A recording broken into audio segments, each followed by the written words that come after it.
그런데 말입니다.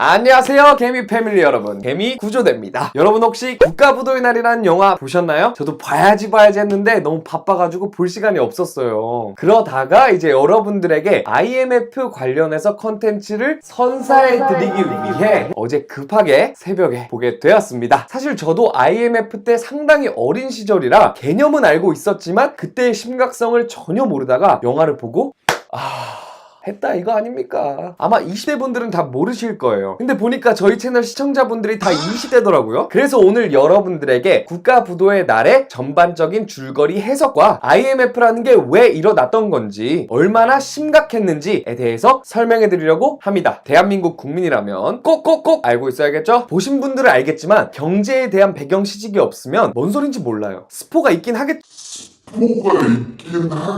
오늘 저희가 말할 영상에서 근데 최대한 없도록 하고 아직 보지 않으신 분들이 저희 영상을 보고 영화를 보게 된다면 조금 더 긴장감을 느끼도록 저희가 한번 영상을 찍어보겠습니다. 이제 한번 파헤쳐볼까요? 자, 영화의 배경은 IMF가 시작되기 직전입니다. 이때 유아인씨는 우리나라가 망할 걸 예측하고 그걸 기회 삼아 인생을 떡상하려고 시도하고, 김혜수씨 또한 이거를 예측하지만 유아인씨와는 다르게 나라의 위기를 막기 위해 힘씁니다. 자, 그럼 여기서 우리는 why 정말 궁금해. 도대체 유아인씨와 김혜수씨가 어떻게 나라가 망할 것을 예측할 수 있었던 걸까요? 영화에서 나오진 않지만 이 배경을 알기 위해선 1985년도로 돌아가야 합니다. 1985년까지 일본의 엔화 가치는 계속 낮아지고 있었어요. 즉 옛날에는 1달러로 100에너치의 값어치를 살 수 있었다면 지금은 1달러로 150에너치의 가치를 살 수 있는 거죠. 근데 여러분 아시죠? 일제 아주 그냥 환장합니다. 질도 괜찮거든. 특히 자동차. 암튼 이러니까 일본 국가 수출 경쟁력이 어마어마했던 거예요. 이로 인해 일본 것만 사니까 미국 무역 실적이 부진하자 1985년 플라자 합의가 이루어집니다. 즉 미국이 일본한테 야, 엔화 가치가 너무 낮으니까 다 너네 것만 사잖아. 엔화 가치 올려! 라고 한 거죠. 그 이후로 일본은 엔화 가치를 올리기 위해 힘쓰는데 이게 좀 심각하게 올라간 겁니다. 그러다 보니 외국 입장에서는 어떻겠어요? 예전에 5달러 주고 살 수 있었던 거를 이제는 7, 8달러 주고 사야 되는 거예요. 사시겠어요? 안 사죠? 그럼 그때 이득을 보는 나라가 있었으니 바로 대한민국과 동남아시아 국가들이었습니다. 특히 우리나라는 일본과 수출 품목이 거의 비슷해서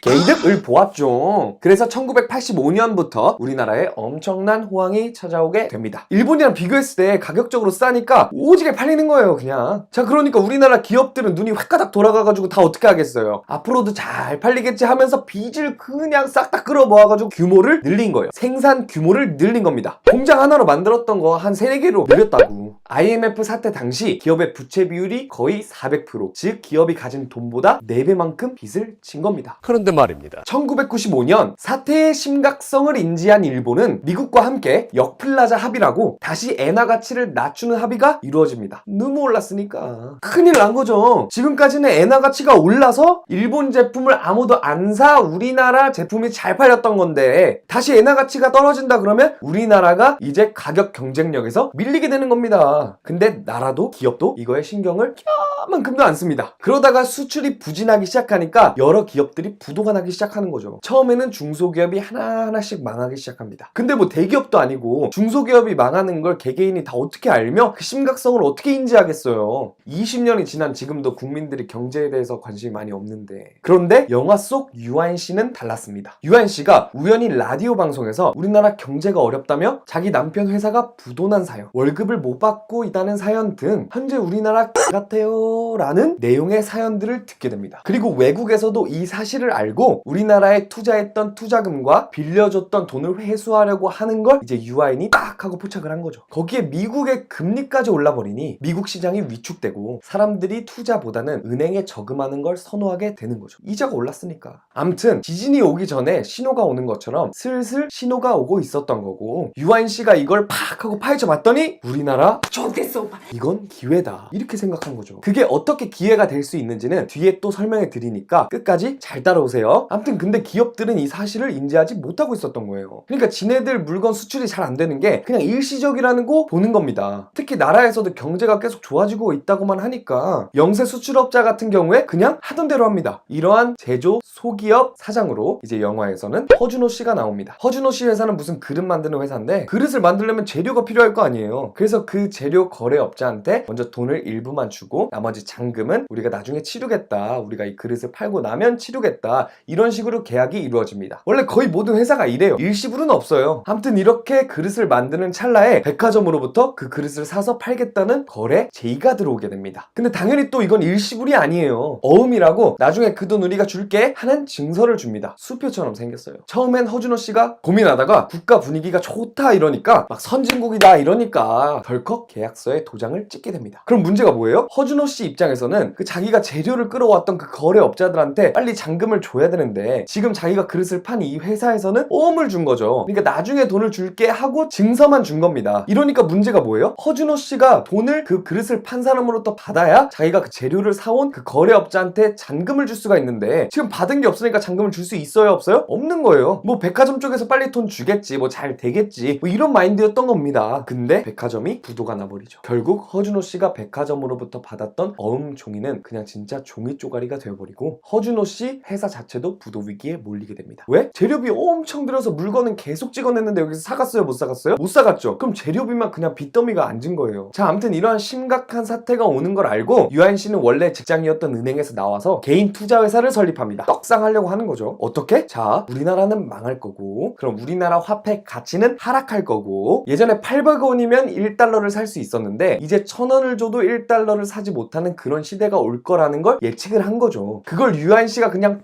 하고 느껴버린 거라니까요. 자 그럼 여기서 문제. 지금 유한 씨가 해야 될 것은 무엇인가? 1번 달러를 산다. 2번 달러를 산다. 3번 달러를 산다. 네 달러를 사야 돼요 무조건. 지금 800원일 때 이거 다 1달러로 빨리 바꿔버리고 그냥 싹 다 있는 거 없는 거 다 털어서 바꿔버리고 나중에 1500원 2000원 할 때 다시 원화로 바꿔오면 두세 배 게이드? 자 그리고 여기서 끝나지 않습니다. 사람들이 빚이 계속 쌓여가니까 제일 먼저 뭘 하죠? 부동산을 내놓죠. 집을 팝니다. 그러니까 집을 팔려고 하는 사람들이 엄청 많으니까 집값이 떡락하게 되는 거예요. 이걸 유한 씨가 그냥 싹을 싹싹 사버립니다. 엄청 이득 보겠죠 나중에. 부럽다. 아무튼 이러한 국가 부도 위기의 상황에서 그럼 국가는 뭘 하고 있었냐? 네 우리나라에서 잘하는 거 있잖아요. 숨기기. 숨겼습니다. 영화 속에서 김혜수 씨가 우리나라 망한다 망한다 장관이랑 차관한테 다 얘기해도 장관 차관하는 새끼들은 그걸 듣지를 않아요. 오히려 그 안에서 본인들이 이익을 챙길 수 있는 걸 강구합니다. 특히 영화에서 나오는 그 차관 새끼 대기업 후계자에게 이 사실을 알리고 걔가 회장으로 되는데 엄청난 도움을 주죠. 거기에 훗날 그 기업에게 엄청난 도움이 되는 정책까지 펼치게 됩니다. 그러면서 같이 떡상하는 거죠. 내가 만약 김혜수였으면 장관이고 차관이고 그냥 확 그냥 물론 진짜 제가 거기 있었으면 그냥 입 싹 닫고 아무 말도 안 했겠죠. 아무튼 결국 나라가 망하기 직전까지 오게 됩니다. 우리나라는 앞서 말했던 엔화 가치가 올라서 우리나라가 이렇게 잘 살게 된 거야 라는 걸 모르고 단기 채권 즉 1년 안에 갚아야 하는 빚을 외국으로부터 끌어오게 된 거고 그 돈을 기업들에게 아주 장기적으로 빌려주게 된 거예요. 그러니까 외국에서 돈 갚아라